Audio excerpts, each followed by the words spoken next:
ఎన్నికల్లో Congress party BJP BRS party ఒకటని ప్రచారం చేసి ప్రభుత్వంలోకి వచ్చినాం. మరి రానున్న పార్లమెంటు ఎన్నికల్లో ఏ రకంగా అధికారంలోకి రావాలి అనే ఆలోచన చేస్తున్నట్టుగా ఉంది. పొన్నం ప్రభాకర్ గారు భారతీయ జనతా పార్టీ అధికారంలోకి వస్తే రిజర్వేషన్లను తొలగిస్తుంది అని ఒక విషయాన్ని తెర మీదకి తీసుకువస్తున్నారు. మరి ప్రభాకర్ అన్న,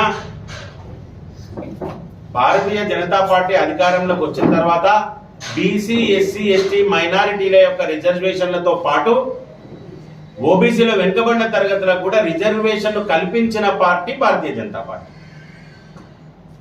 నువ్వేదో అసెంబ్లీ ఎలక్షన్లలో అడ్డుమారి గుడ్డి దెబ్బల ప్రభుత్వం ఏర్పాటు చేసినాం, గెలిచినాం కనుక ఈసారి కూడా అన్ని అబద్ధాలు చెప్పి అడ్డిమారి గుడ్డి దెబ్బలో కేంద్రంలో వస్తామని అనుకుంటున్నావేమో.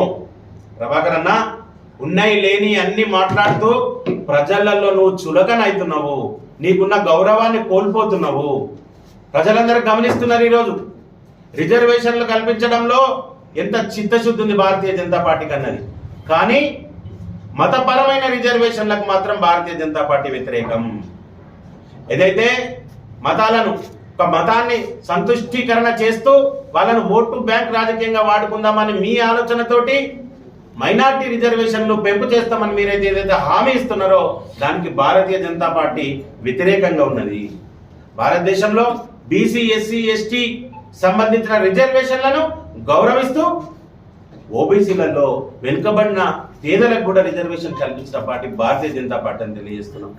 ఈరోజు కొత్త నూతన పార్లమెంటు భవనంలో రాజ్యాంగ ప్రదాత మన బాబాసాహెబ్ అంబేద్కర్ గారి విగ్రహాన్ని పెట్టి ఆదర్శంగా ఉంచింది మోదీ ప్రభుత్వం అని చెప్పి తెలియజేస్తుంది. ఇవన్నీ సాక్ష్యాధారాలు ఉన్నా కానీ నోటికి ఎంత వచ్చి అంత మాట్లాడుతూ ప్రజలలో చులకనైతా అంటే మేమేం చేయలేం ప్రభాకర్ అన్న, ఇక నీ ఇష్టం. గమనిస్తున్నారు ప్రజలందరూ. హామీలను నిలబెట్టే పరిస్థితి లేదు. ఏమన్నా అంటే బస్సులు ఇచ్చినాం, బస్సులు ఫ్రీ చేసినాం, తనక సావురి కొట్టక సావు, ఇదే కదా. బంగారం ముచ్చట ఉండదు, 2500 ముచ్చట ఉండదు, 4000 పెన్షన్ ముచ్చట ఉండదు, ఏది ఉండదు. ఏమన్నా అంటే రాజ్యాంగాన్ని మారుస్తారు అంటున్నారు. రాజ్యాంగ ప్రదాతనే ఒక దేవునిగా ప్రతిమను పెట్టుకున్న మేము రాజ్యాంగాన్ని మార్చాల్సిన అవసరం ఏంది? ఈసారి 400 సీట్లు వస్తే రాజ్యాంగాన్ని మారుస్తామంటున్నావు. పోయినా పార్లమెంట్లో కూడా మాకు సంఖ్యాబలం ఉన్నది, ఏదంటే చేయగల సత్తా ఉన్నది. 370 జీవోలు తీసుకొచ్చినాం, ఎన్నో ఆర్టికల్లను చేసినాం, ఇది కూడా చేయగలుగుతాం. కానీ రిజర్వేషన్లను మార్చే పరిస్థితి, ఓబీసీ రిజర్వేషన్లను బీసీ ఎస్సీ ఎస్టీ రిజర్వేషన్లు మార్చే పరిస్థితి మాకు లేదు. మీరేదైతే ఓటు బ్యాంక్ రాజకీయం కోసం మతపరమైన రిజర్వేషన్లు అంటున్నారో దానికి మాత్రం మేము వ్యతిరేకం అని చెప్తూ, మొన్న ఈ మధ్యలో ప్రభాకర్ అని అంటుండట, ఈ జిల్లాలు ఏంది చిన్న చిన్న చేసిర్రు, జిల్లాకు ఒక్కడే మంత్రి ఉన్నా కానీ జిల్లాను ముక్కలు చేసిర్రు, ఈ అధికారంలో మజా వస్తలేదు, ఈ జిల్లాలని తీసేయాలని ఒక ప్రపోజల్ పెట్టినాడు రేవంత్ రెడ్డి గారికి. అందుకే ఈ మధ్యకాలంలో రేవంత్ రెడ్డి గారు పార్లమెంట్ కాన్స్టిట్యున్సీని ఒక జిల్లా ఎత్తామంటారు. మరి అభివృద్ధిలో ఈ జిల్లాలు ముందంటుండి చిన్న చిన్న జిల్లాలు ఏవైతే ఉన్నాయో, ఇలా సిరిసిల్ల రాజన్న జిల్లాను ముంచుతావా ముంచుతావా నువ్వు చెప్పాల్సిన పరిస్థితి ఉంది ప్రభాకర్ అన్న. ఇప్పుడు రేపో మాపో మీ సీఎం వస్తుడట, మరి మా జిల్లా ఉంటుందా లేదా ఆ సమావేశంలో చెప్పిపోవాలి. గచ్చుడు ప్రభాకర్ అన్న, ప్రజలకు సంబంధించి ఉపయోగకరంగా ఉన్న వాటిని వనరులను నువ్వు పరిరక్షించే పరిస్థితి తీసుకో తప్ప రిజర్వేషన్లు తీసేస్తారు, రాజ్యాంగాన్ని మార్చేస్తారు అంటే ప్రజలు ఇని ఈసారి అడ్డిమారి గుడ్డి దెబ్బల్లో మీకు ఓట్లేసే పరిస్థితిలో లేరు.